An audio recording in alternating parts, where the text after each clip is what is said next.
খবৰটো পালোঁ। মোৰ এই সৰু ল'ৰাটো নাহৰকটীয়াত থাকে। তাৰপিছত তালৈ ককায়েকে ফোন কৰিলে। তাৰপিছত সি এতিয়া আমাক 9টামান বজাত ফোন কৰি কৈছে আৰু দাদা এনেকুৱা হ'ল। তাৰপিছতে মই টিভিও লগোৱা নাছিলোঁ আমি বাৰু। তাৰপৰা ক'ত সি আজি ৰাতিপুৱা গৈছে মণিপুৰলৈ যাম বুলি কৈছে নিউজৰ কাৰণে। কেনেকুৱা কি মানে তাৰ লগততো কথা মই পাতিলোঁ বাৰু। এতিয়া পাতোঁতে কৈছে মোৰ এনেকৈ গুলি লাগিছে, এটা ভৰিত লাগিছে, এটা কাষলতিৰ তলত লাগিছে, আৰু ইমান চিন্তা কৰিব নালাগে, মোৰ লগত সকলো আছে, মই এতিয়া ঠিকে আছোঁ, মই ডিমাপুৰলৈ আহি আছোঁ হেৰিয়ৰ পৰা, মণিপুৰৰ পৰা। দীপজ্যোতি শইকীয়া, এই হৰ্ণবিল।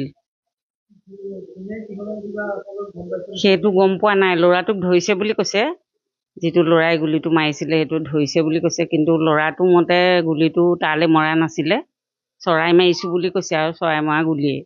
এতিয়া কিমান সঁচা কিমান মিছা আমিতো নাজানো আৰু। ঘটনাটো মণিপুৰ।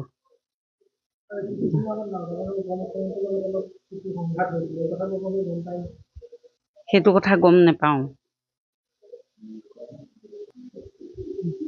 ঘটনাটোতো হৈয়ে গ'ল। এতিয়া মই বিচাৰিছোঁ সোনকালে তাক সুস্থ কৰি ক'বলৈ আনক।